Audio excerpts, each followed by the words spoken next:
Mustang. Every car guy and his dog knows about this car.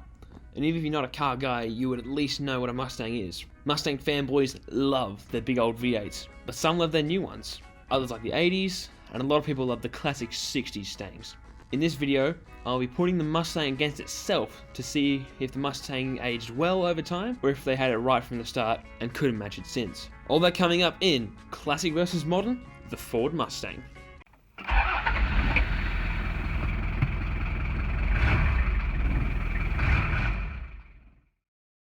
Okay, to start this off, I'm going to clarify a few things. Firstly, this comparison will be between the first generation Mustang and the 6th generation Mustang, because this is classic versus modern, and you can't get more modern than the newest thing. Secondly, this is my personal opinion. Everyone has their own opinion and I respect that. So if you disagree with me, then too bad. I've already made this video and edited it, and it takes way too long, so I can't change it. Get it? Got it? Good. Now, to the main video. Classic. The first generation Mustang came around in the mid-60s, 1964 and a half to be exact. It was at a time when fuel costs less than $1 a litre, and the Vietnam War was raging on. On the 17th of April 1964, the first ever Mustang was released to the market. Over 22,000 units were sold on the first day, which is extremely good for a debut of a car, even by today's standards.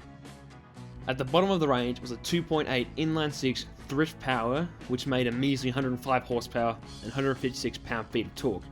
But the one engine every 1964 to 1966 Mustang fan wants is a 289 Windsor V8, which made 195 horsepower and 285 pound-feet of torque. Nothing insane, but it was still pretty fun, especially if you got the 289 with the 4-speed manual. Then you could have some real fun.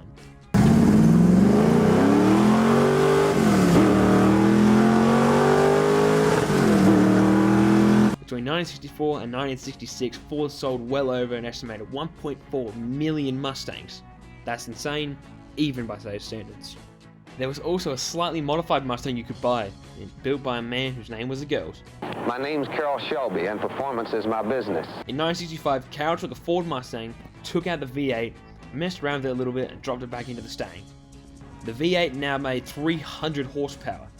It also made 329 pound-feet of torque, and it only came with a 4-speed manual, only in the fastback, and got a little bit of bodywork done. Put that all together, and you get this.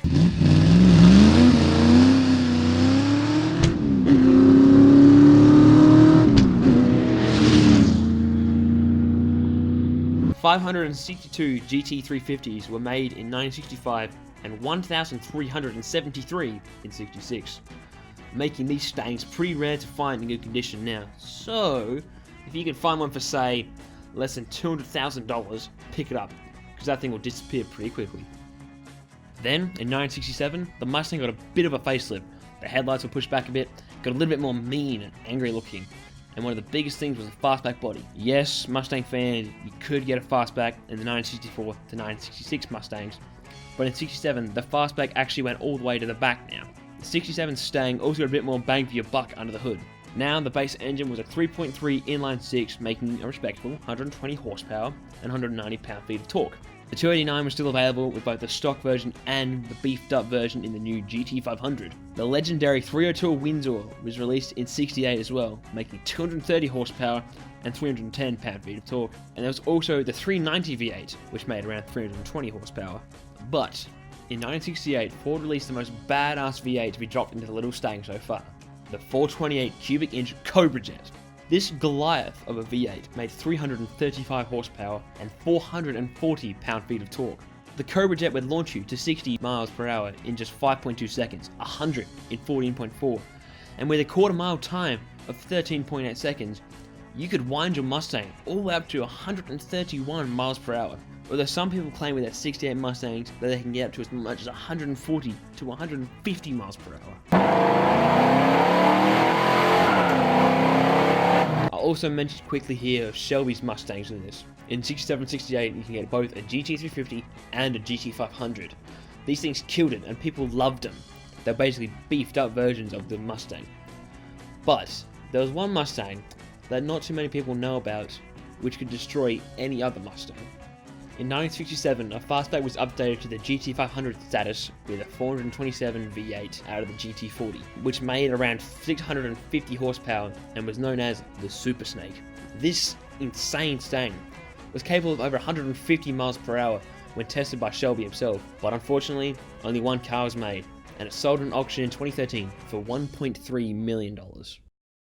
In 1969, the new style Mustang was released. This one was around 10 centimeters longer, 10 centimeters wider, and actually a few millimeters lower than the original Mustang, although it now weighed around 300 kilos more. The 3.3 inline-six was back again, along with the 4.1 inline-six, but there was no 289 anymore.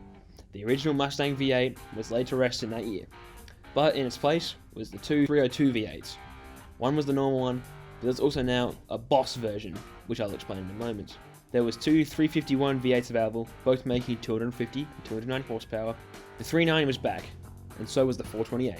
Also in 69 came two new packages for the Stang, the Boss and the Mark I. The Boss 302 was extremely popular, selling around 860 units. The 302 cubic inch V8 made 290 horsepower and 290 pound-feet of torque. The Boss 302 could launch you to 60 in around 8 seconds, do the quarter mile in 15.8 at 90 miles per hour, and had top speed of around 120 miles. And, because it was badass, it was only available with a 4-speed manual. And there's also the Mark I.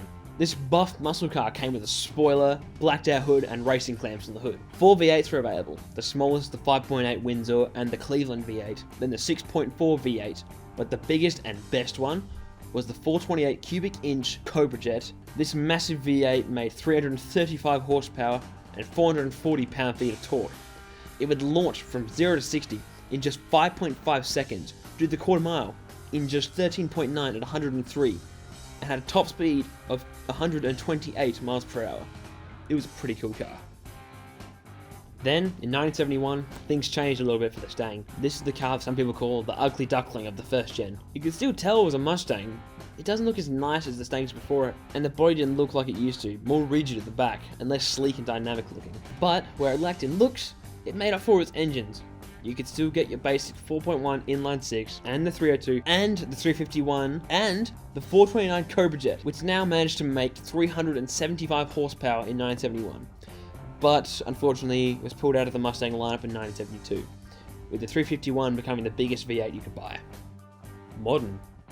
Now, with the first generation out of the way, it's time to look at the new one in town, the 6th generation Mustang. Released in 2014, it was a more sleek-looking muscle car than the generation before it. It has some of the characteristics of the first-gen Stang, but it shifted now to a slightly more modern look. Engines have changed a lot in the 40-plus years from 1965 to nowadays. At the bottom of the line, you can get a 2.3 EcoBoost inline-4. This may not sound like the engine that belongs in an American muscle car, but guess how much power this thing is making? 190, 200, maybe even 250? Wrong, wrong, and wrong. This little puppy is able to make a whopping 310 horsepower and 350 pound-feet of torque. Sure, you don't get the meaty growl of a V8, or the respected one to be honest, but this thing can still get you to 60 in just under 5 seconds and do the quarter mile in 13.4 seconds. For a car that's engine is only just bigger than a carton of milk, that's extremely good. A perfect example of today's technology, and it also shows in the car's top speed of 163 miles per hour.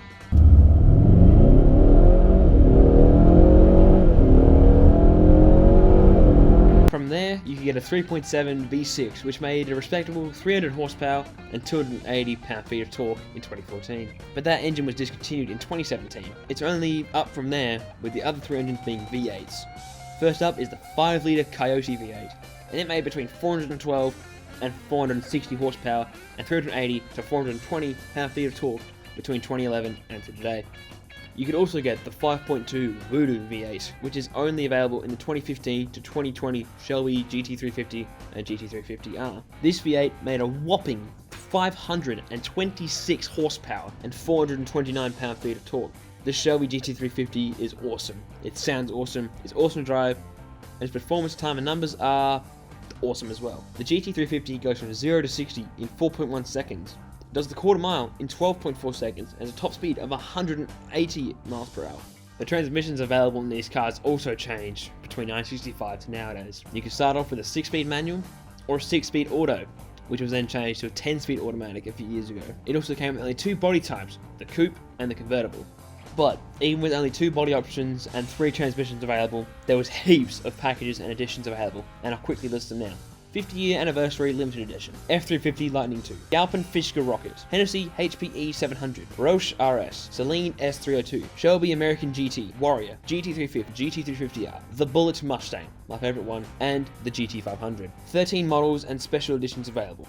Which one is better? This is the big part of this video, what has been all building up to, and now I have to try and choose which generation is better. Has Ford done it better, or did they get it right the first time and couldn't do it again? Statistically, the newer Mustangs are faster and better. Just a little bit in the quarter mile by only a second or two. Their 0 to 60 wins in most cases as well, and they blow the old ones out of the water with their top speeds. Most old Mustangs might be able to do around 130, 140 from the factory, but they'd be pushing them. Compare that to some of the new ones which are factory limited to 180 miles per hour, leaving us to wonder how fast these things really could go. The interior in the new ones is comfier, safer as well, with airbags and ABS systems as well. The new ones get better mileage, and the new ones are just cheaper to run and use nowadays. It looks like the new Mustangs may well and truly be better than the old ones, but hang on a second.